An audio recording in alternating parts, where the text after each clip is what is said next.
Welcome to your deep dive. You ready to go deep on this stuff? Yeah, let's do it. Okay, perfect. Today, we're diving into attraction and dating, and we're going all based on what you sent us, right?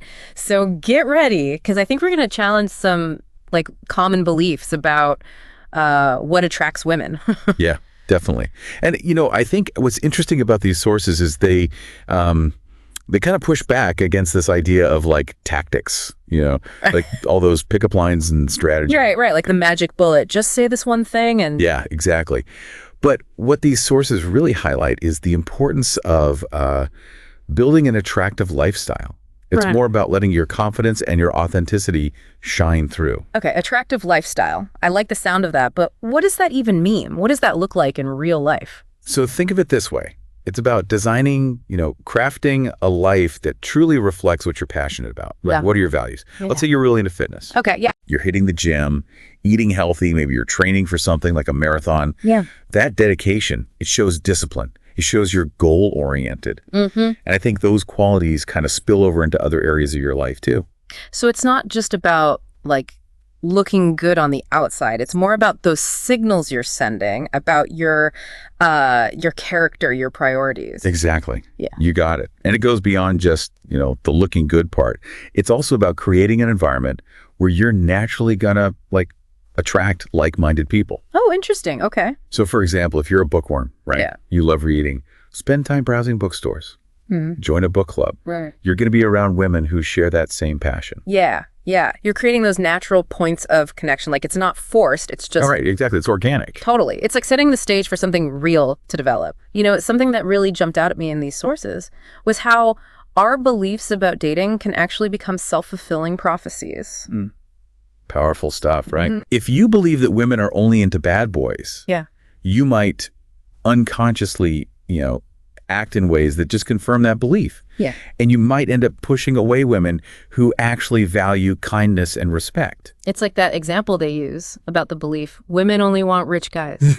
They challenge you to flip it. Ask yourself, what kind of women are naturally drawn to me? Right, exactly. What are your strengths? Yeah. What do you bring to the table? Focus on that. And that ties into this whole thing about attractiveness evolving over time. The research suggests that peak attractiveness for men is around 31. Yeah, it's interesting. Right. And it's not just about, looks fading. It's about the confidence and the experience that come with age. Absolutely. Wait, are you saying we get more attractive with age? Come on, tell me more about this. As you get older, you gain experience. You build a career. You refine your personal style. You get more comfortable just being you. And those are qualities that women who are looking for a real partner, not just a fling, find really attractive. So instead of fearing the birthday cake, I should embrace it. Bring on the candles. Exactly. And that's where the practical aspects come in. Taking care of your appearance. It's not about vanity. It's about putting your best foot forward. Okay, so dressing well, grooming, staying in shape. Exactly. It's like saying, hey, I respect myself. I care. It shows you're making an effort. And the sources also go into body language and vocal tonality, all that sub-communication. Yes, the unspoken language. I love this stuff. So women pick up on those subtle cues way more than we think. Think about it, from an evolutionary perspective, women have always been kind of the selectors, right? Yeah, that makes sense. They've developed this ability over time to read those nonverbal signals, to assess confidence, dominance, potential. So it's not just what you say, it's how you say it. If you're fidgeting or your voice is shaky, it's game over. Could be sending the wrong message, even if your words are perfect. Okay, noted. The sources have some tips for this sub-communication stuff, right? They do. Simple things like slowing down your speech, getting rid of those ums and ahs, that can project calmness, authority. Oh man, I am so guilty of the ums and ahs. It's like my brain is 10 steps ahead. Got to work on that. Speaking of challenges, let's talk about fear. Dating can be terrifying. That fear of rejection, it's real. It's natural, part of putting yourself out there. But here's the interesting thing. These sources suggest that women actually want men to overcome that fear and approach them. Hold on. So the nerves, the hesitation to, say hi to someone I'm interested in, those are actually good signs. Think about it. If a man can't even muster the courage to say hello, how's he going to handle, other challenges in life? Overcoming that fear, it shows resilience, right? And willingness to go after what you want. Okay, that's a good way to look at it. It's strength, not weakness. So instead of letting fear paralyze me, I should see it as an opportunity to, show its attractive qualities. You got it. Pushing past your comfort zone, even if it's just starting small like a hello or a genuine compliment. And this is where another concept comes in. Social proof. Yeah, social proof. I've definitely seen this in action. You see a guy, he's surrounded by people, everyone's laughing, he seems like the man. Instant attractiveness boost. It's powerful. Evolutionarily speaking, it makes sense. If other people value you, you must have something going on. Okay, so how do we cultivate that? Do I need to be the life of the party? Am I signing up for a social media influencer course now? Not necessarily. The sources emphasize that it's more about being a valuable member of your social circles. Right. Being the guy people actually enjoy hanging out with. Right. So it's not a performance, it's just being authentically engaging, building real connections. Be the connector. The one who introduces people, organizes gatherings, creates that positive vibe. Those actions, they really demonstrate your social intelligence and, your value within a group. I like that. It's about contributing, not just being the center of attention.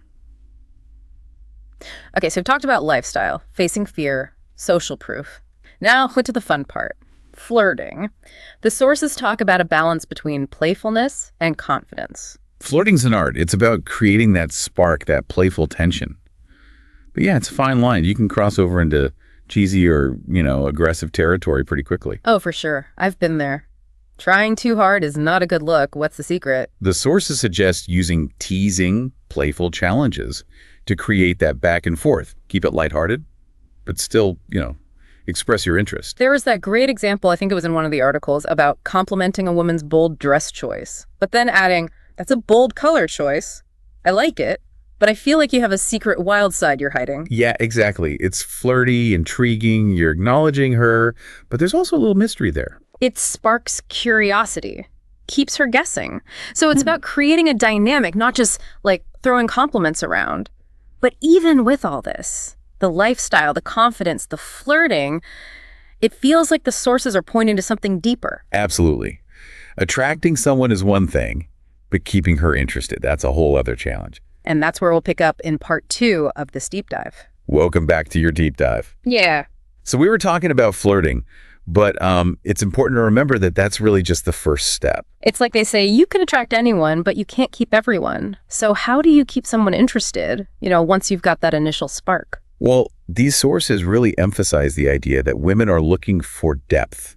They're looking for vulnerability and authenticity, qualities that go way beyond, surface level charm. So it's not enough to just have the witty pickup line. It's more about those genuine connections. Yeah, exactly. And it's something a lot of guys struggle with, even those who are really good at that initial attraction phase. They put up a front, right? They're afraid to really show their true selves because they don't want to be judged or rejected. Makes sense. But it sounds like the sources are saying that vulnerability is actually key to building that lasting attraction. It's about letting go of that need to be perfect and letting someone see the real you, flaws and all. Think about it. When someone trusts you enough to share their vulnerabilities with you, it creates a really powerful bond. Mm-hmm. It shows that they feel safe and comfortable enough to, just be themselves around you. Yeah, that makes sense. One of the sources mentioned that women are drawn to men who have emotional intelligence.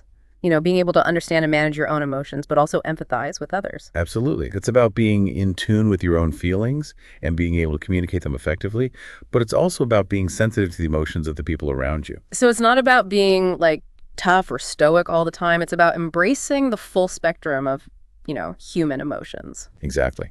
And that kind of ties into another crucial point that these sources make, building shared experiences. It's about going beyond that superficial small talk. And creating moments that allow you to connect on a deeper level. I loved that example in one of the articles about the guy who was talking about getting lost in a foreign city and stumbling upon this hidden jazz bar. It's not just, I like to travel, it's a vivid story, right? It reveals something about his personality and it creates a shared experience with whoever he's telling it to. That's a great example. Sharing those personal anecdotes, especially the ones that reveal a little bit of vulnerability or humor, can really create a strong connection. It invites the other person into your world and give them a glimpse of who you really are. It's like you're building a bridge between two souls, right? Those shared experiences become the foundation for understanding and empathy and ultimately a stronger bond. Exactly. And it goes beyond just storytelling. It's about being present in the moment engaging in activities together, creating memories that you can both look back on and cherish. Whether it's exploring a new city, trying a new hobby, or just having a deep conversation under the stars, those shared experiences weave the fabric of a meaningful connection. And I think that's one of the most beautiful things about relationships. Those shared moments, those intimate connections are what make life so rich and fulfilling. For sure. Yeah. But how do we get there? How do we move beyond the surface and actually create those deeper connections? The sources suggest that it starts with being authentic, being vulnerable, being willing to share those parts of yourself that you might normally keep hidden.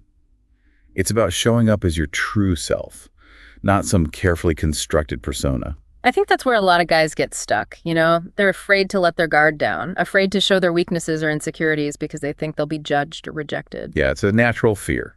But it's important to remember that everyone has insecurities. It's what makes us human. And often those perceived flaws, those are the things that make us unique and interesting. So it's about embracing our imperfections, right? Realizing that those things that we might consider weaknesses can actually be our greatest strengths. Exactly. It's about having the courage to be vulnerable, to show up as your authentic self, and to trust that the right person will appreciate you for who you truly are. That's a powerful message. It's about shifting our focus from trying to impress others to impressing ourselves, to becoming the kind of person we'd want to date. It's about living a life that is true to your own values and passions and attracting people who align with that vision. This idea of vulnerability and authenticity, it's so crucial. Do the sources go into any more detail about how to actually, cultivate those qualities? They do, and that's where we'll pick up when we come back for the final part of your deep dive. Welcome back to the final part of your deep dive.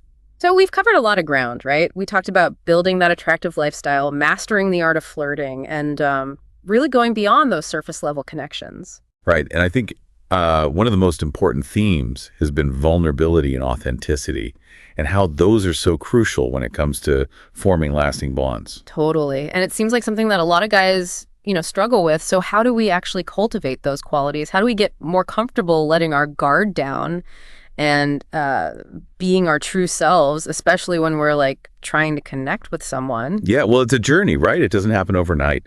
The sources really emphasize the importance of self-awareness, understanding your emotions, strengths, weaknesses, all that stuff. Like really taking a good look in the mirror. Yeah, basically. Taking off those masks we wear and getting to know the person behind them. Right, but that takes courage, huh? It does. It means facing those parts of ourselves that maybe we're not so proud of.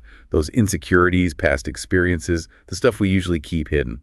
But those imperfections, they're part of what makes us unique and relatable, right? Exactly. Yeah. Often those things that we think are weaknesses, they can actually be our greatest strengths. Yeah. Like a scar tells a story of resilience. A past heartbreak shows that you're capable of deep feeling. One of the sources used this amazing analogy about a kintsugi bowl.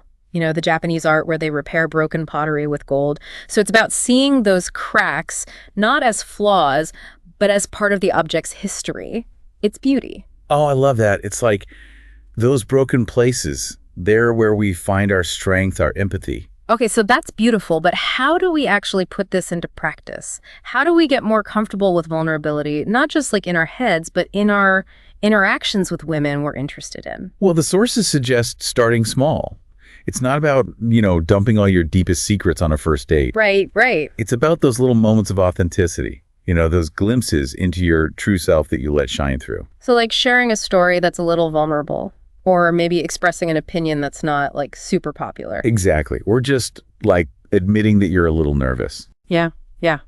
Just being real. Right. It's about letting those cracks in the facade show so someone can see the real you. And when you do that, you create a space for them to do the same. So it's about building trust, understanding each other, remembering that we're all just, imperfect people on this journey. Totally. And I think that's a really beautiful message. It's about embracing the messiness of being human. So we've come full circle. We started by talking about this attractive lifestyle, and it turns out that the most attractive quality is just being yourself. Yeah.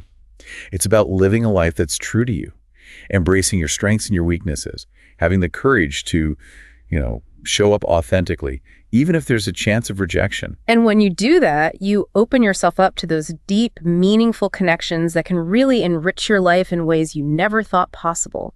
It's about finding someone who sees you, accepts you, loves you for exactly who you are, flaws and all.